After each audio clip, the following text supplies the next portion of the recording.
ఓం నమో శ్రీ లక్ష్మీ వెంకటేశ్వరాయ శ్రీ మహాగణాధిపతియే నమః. గురవే సర్వలోకానాం భిషజే భవరోగిణాం నిధియే సర్వ విద్యానాం దక్షిణామూర్తయే నమః. ప్రేక్షకుల నమస్కారాలు తెలియజేస్తూ మనం ఈ వారం రాశి ఫలాలు తెలుసుకుందాం. ఈ వారం రాశి ఫలాలు మనం తెలుసుకుందాం.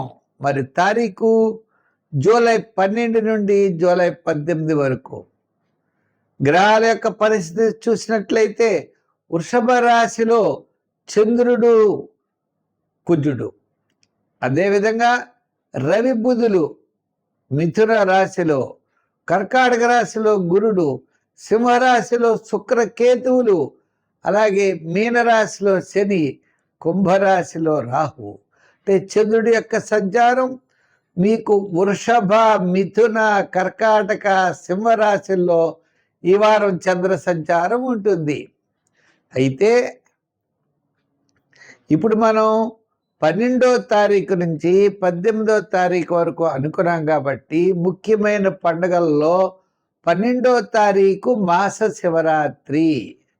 ఆ రోజు తప్పనిసరిగా పగలు ఉపవాసం చేసి సాయంకాలం వేళ మరి శివ దర్శనం చేసుకుని నక్షత్రాన్ని చూసి భోజనం చేసి పగలల్లా కూడా ఉపవాసం చేయడం, శివ దర్శనం, శివాభిషేకం చాలా విశేషమైన ఫలితాన్ని ఇస్తాయి.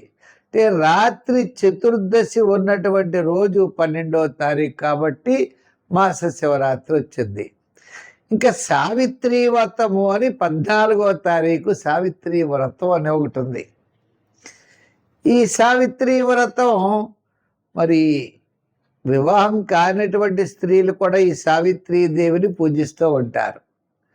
ఇంకా తర్వాత 12 తర్వాత మనకి 14 సావిత్రి వ్రతము, 15వ తారీఖు గురుమూఢమి ప్రారంభం. అంటే గురుడు రవి కలుస్తారన్నమాట.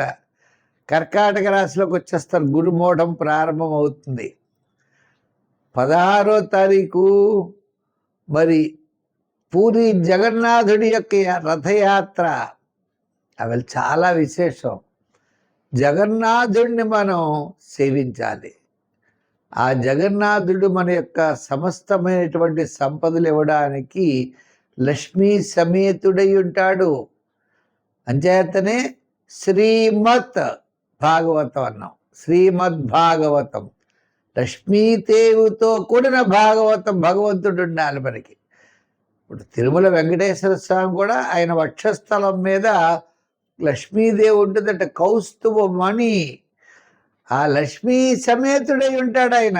అంచేత అటువంటి ఆయన్ని మనం పూజించాలి. కాబట్టి జగన్నాథుణ్ణి, జగత్తు ప్లస్ నాథ జగన్నాథ, జగత్తుకి నాథుడు అంటే ఆయనే దైవము, అటువంటి వాడు.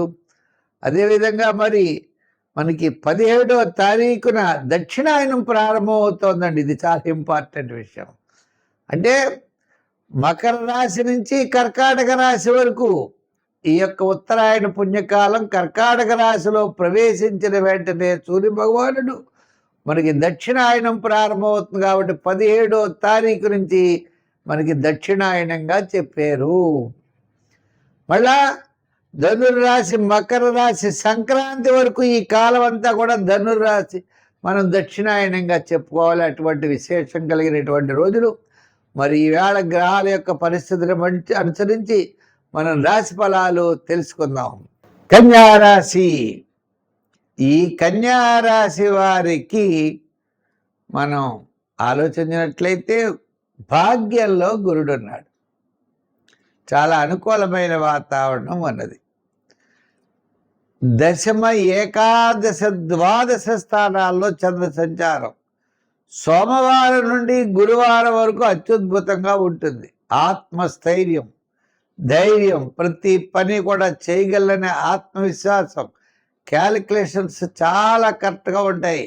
అనుకునేటువంటి పనులన్నీ విజయం సాధించగలుగుతారు. విందులు వినోదాల్లో పాల్గొంటారు. విద్యార్థులకి మంచి అవకాశాలు లభిస్తాయి. రాజకీయ నాయకులు కూడా కాస్త రండి రండి అంటారు. వృత్తుల పరంగా మనం చూస్తే న్యాయవాదులు, వైద్యులు, కళారంగం వారు, చేతి వృత్తి పనివారు, చిన్న చిన్న వృత్తుల వారికి కూడా కాస్త మెరుగైనటువంటి ఫలితాలు ఈ వారం కనబడుతున్నాయి. వ్యాపారాత్మకంగా ఆర్థిక లావాదేవీలు సోమవారం నుండి శుక్రవారం వరకు కాస్త మెరుగైనటువంటి ఫలితాలు ఉన్నాయి. మరి ఈ కన్యా రాశి వారికి గోచార రీత్యా చాలా అత్యద్భుతమైనటువంటి ఫలితాలు ఉన్నాయి. ఒకటే ఇద్దరు ముగ్గురు అడ్డుకుంటూ ఉంటారు, నాకు బాగోలేదండి అనొచ్చు. వాళ్ళు వ్యక్తిగత జాతకంలో ఏదైనా ప్రభావం దోషంగా ఉంటే చెప్పలేమేమో కానీ ఈ కన్యా రాశి వారికి గోచార రీత్యా అనుకూలమైన ఫలితాలు అయితే ఉన్నాయి. ఆర్థిక పరమైనటువంటి డెవలప్మెంట్స్, అలాగే నూతనమైన ఒప్పందాలు, నూతనమైనటువంటి విషయాల మీద ఆలోచనలు, దాని గురించి కొత్త వ్యక్తులను కలుసుకుంటూ ఉండడం, కొన్ని రకాలైనటువంటి మీ అభివృద్ధి కోసం చేసేటువంటి ప్రయత్నాలు ముందుకు సాగుతాయి. అంతేకాకుండా దూరం నుండి కొన్ని శుభవార్తలు కూడా అందుతాయి. ముఖ్యమైన వ్యక్తులతో కాస్త పరిచయాలు ఏర్పడతాయి. మీరు ఏ విధంగా ముందుకు వెళ్ళాలనే ఆలోచన మిమ్మల్ని మీకు ముందుకు తీసుకెడుతుంది. 5, 6, 8 సంఖ్యలు మంచివి. తెలుపు, గ్రీన్ కలర్స్ మంచివి.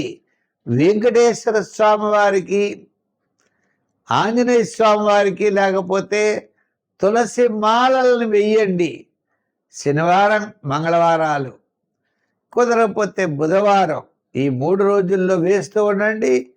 తప్పనిసరిగా మీ యొక్క క్యాలిక్యులేషన్స్, మీ యొక్క ఆలోచన, మీ విధి విధానాలు చాలా కరెక్ట్గా ముందుకు వెళ్ళేటువంటి పరిస్థితులు. ఏదో నిప్పులు బాధలు అంటే అసంతృప్తిగా, లేజీగా, పనులు ఉత్సాహంగా చేయకుండా మనం కాలక్షేపం చేస్తూ ఉంటాం. ఇంచేత గ్రహములన్నీ కూడా స్తబ్దతగా ఉన్నప్పుడు విద్యార్థులు చేద్దాంలే అనుకుంటారు. రాజకీయ నాయకులకు అవకాశాలు ఉండవు. వృత్తుల వారికి కూడా ఈవేళ కాకపోతే రేపు కాదు ఎల్లుండాను అనుకుంటూ ఉంటారు. ఇన్ టైంకి వెళ్ళరు. వ్యాపార పరంగా కూడా అంతంత బద్ధకిష్టులుగానే ఉంటారు. అంటే మొత్తం మీద అంటే ఎందు గురించి ఇలా చెప్పాల్సి వచ్చిందంటే ఈ రాశి వారికి, ధనుర్రాశి వారికి ప్రస్తుతం అనుకూలమైన పరిస్థితులు ఎక్కడా కనపట్టలేదు. ఏదో వేళకి తిండి తింటారు. విద్యార్థులు అంతంత మాత్రంగా ఉన్నారు. రాజకీయ నాయకులు కూడా అంతే. అయితే మరి ఇటువంటి పరిస్థితుల్లో ఈ రాశి వారు మనం ఏం చేయాలి? గ్రహములు సామాన్యంగా ఉన్నప్పుడు నెగిటివ్గా మనం ఆలోచించకూడదు, పాజిటివ్గా ఆలోచించాలి. నేను చేయగలను అనే విల్ పవర్, ధైర్యం, మానసికమైన ఉత్సాహంతో ముందుకు వెళ్ళాలి. శ్రమ అయితే అవుతుంది, శ్రమలోనే ఆనందాన్ని పొందాలి. శ్రమాన్ని భయపడితే ఎలాగా? శ్రమలోనే ఆనందం.